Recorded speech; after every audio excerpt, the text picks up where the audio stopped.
Le burkini, effectivement, devrait être un droit pour les personnes qui souhaitent le porter. Vous aimez mes vidéos? Abonnez-vous.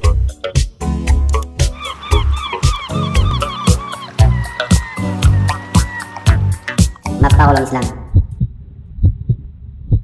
Il n'y a pas de problème d'hygiène avec le burkini. Il y a clairement quand même des règles d'hygiène, d'accord? Aujourd'hui, si on demande à un homme de porter un slip de bain plutôt qu'un short de bain, oui, c'est qu'on a conscience que le tissu peut générer des problèmes d'hygiène. Donc c'est exactement le même cas pour le burkini. Et d'ailleurs, ça ne fait pas débat dans d'autres pays, comme le Maroc, qu'on peut difficilement accuser de discrimination, qui décident dans leur piscine d'interdire les burkinis. Le port du burkini au Maroc ne suscite pas de remous. Ainsi, la tenue de bain des musulmanes a trouvé sa place sur les plages publiques où la pudeur est de plus en plus requise. Vous savez, dans d'autres pays, ça se porte couramment le burkini dans des piscines. Et c'est une matière qui est faite spécifiquement dans des pour pays en terre nager. d'islam, pas partout. Pas du tout. Vous parlez des pays en terre d'islam? Non, moi je parle de l'Australie, je parle des États-Unis, je parle de l'Angleterre, où dans ces pays qui sont occidentaux, c'est tout à fait permis de pouvoir se baigner en burkini sans qu'il y ait des problèmes d'hygiène. Laurence Taillade. Alors, plusieurs choses. D'abord, oui, il y a des pays où c'est autorisé. Monsieur Assif Arif cite l'Angleterre notamment. L'Angleterre autorise aussi les tribunaux de la charia, donc j'imagine que ça doit tout à fait lui plaire. Moi, ce qui me pose un problème dans le burkini, c'est la question de la liberté et de l'égalité des femmes. Et en l'occurrence, ces femmes se revendiquent comme étant des femmes qui vont libérer d'autres femmes et qui parlent au nom de toutes les femmes. Militent pour toutes les femmes. Est-ce que c'est une atteinte à la laïcité équivalente à celle d'associations culturelles juives, par exemple, là où j'habite, qui arrivent à négocier 1 heure, 2 heures de piscine, rien que pour eux?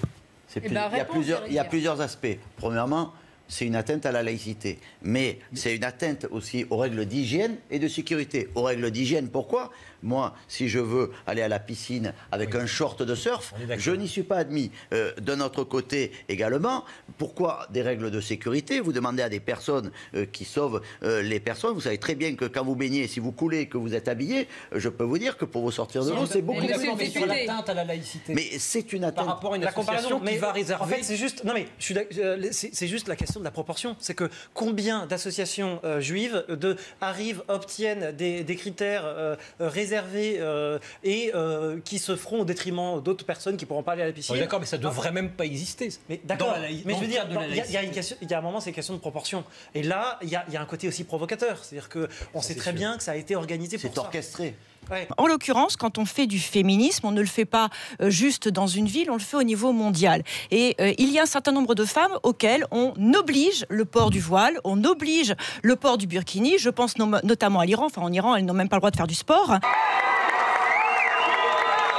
Aux derniers Jeux Olympiques à Rio, en août 2016, Kimia Alizadeh a été la première iranienne à remporter une médaille. Un exploit salué à l'époque par les autorités du pays, des plus conservatrices au président de la République réformateur. Je pense notamment à l'Iran. Enfin, en Iran, elles n'ont même pas le droit de faire du sport.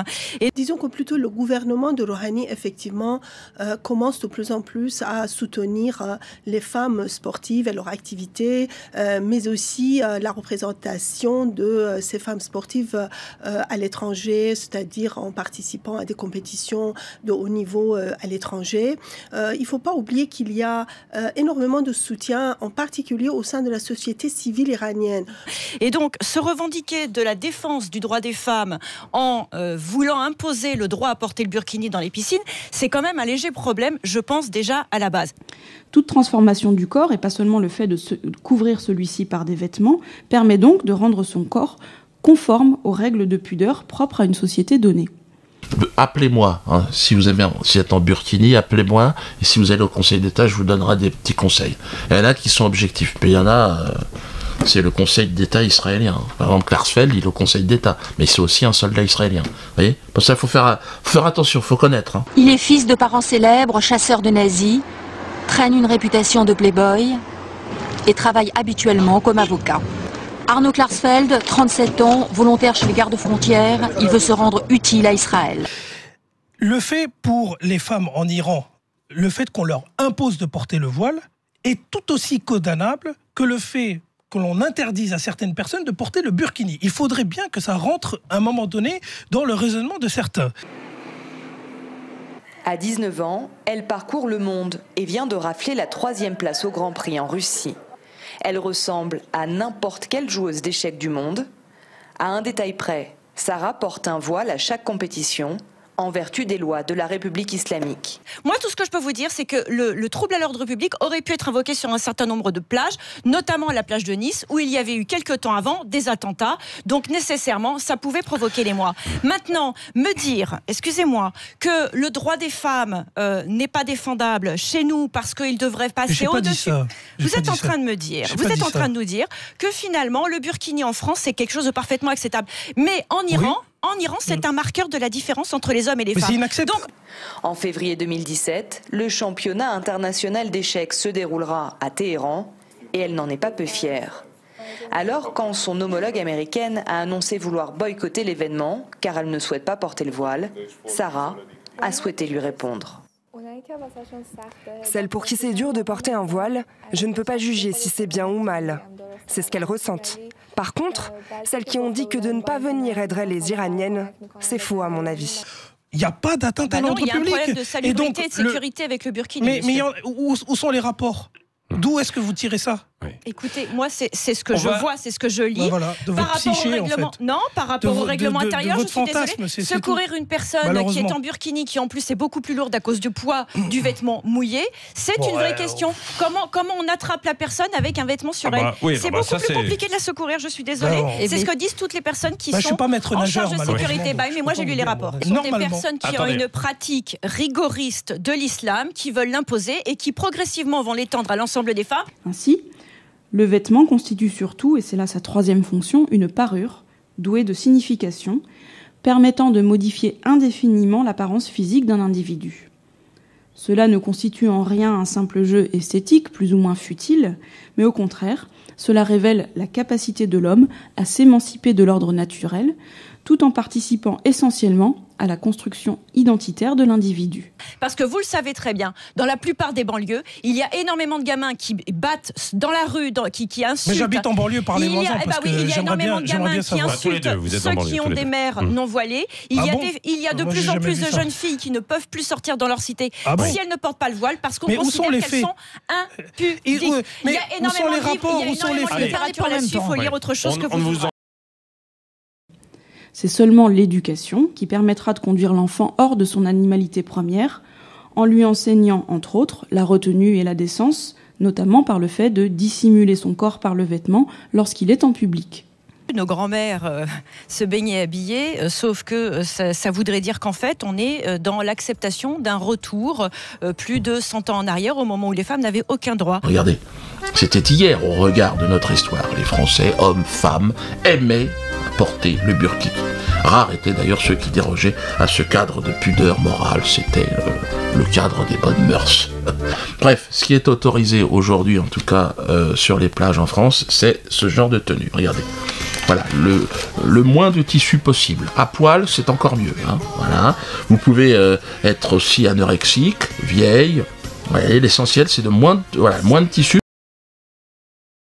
En effet, la pudeur n'existe pas chez l'animal qui se plaît à vivre à poil, ni chez le petit enfant qui ne possède pas de façon innée d'inhibition corporelle. Donc moi, je ne suis pas pour un retour à l'état dans lequel vivait ma grand-mère ou mon arrière-grand-mère. Moi, je suis au contraire pour l'émancipation des femmes. Et puis le temps est passé, et puis il y a ce que nous appelons le courant du progrès. Progrès qui est arrivé à grandes enjambées, et ce progrès est parvenu en quelques décennies à inverser le courant des valeurs, faisant de la pudeur une maladie mentale. On peut donc affirmer que l'apparition de la pudeur marque la rupture entre l'innocence et la chute, mais aussi, en un autre sens, entre l'animalité et l'humanité, entre la nature et la culture. C'est donc dans cette irrémédiable ascension de la bien-pensance qu'intervient l'interdiction du droit à la pudeur. Pour interdire celui-là, évidemment, ce droit, on prétend que la pudeur est religieuse, obscurantiste. Hein, le pudique est dangereux. Hein, non, ça va pas. Il enferme l'esprit, il réduit le droit de la femme, il est contre la liberté. Merde. En effet, l'ensemble des recherches ethnographiques a permis de réfuter une autre croyance, qui voudrait que le refus du vêtement signifie l'absence de pudeur. Au contraire, l'étude comparative des cultures a permis de montrer à la fois l'universalité de la pudeur au sein de l'humanité et sa très grande relativité, car cette notion varie nettement selon les époques et selon les peuples. De telle sorte que si un Indien Mbaya du Brésil n'éprouve aucune honte à déambuler dans le plus simple appareil, il convient cependant pour lui de s'épiler rigoureusement les cils et les sourcils, car montrer ses sourcils pour un Mbaya équivaut à montrer ses parties génitales en public pour un Européen. Vous aimez mes vidéos? Abonnez-vous.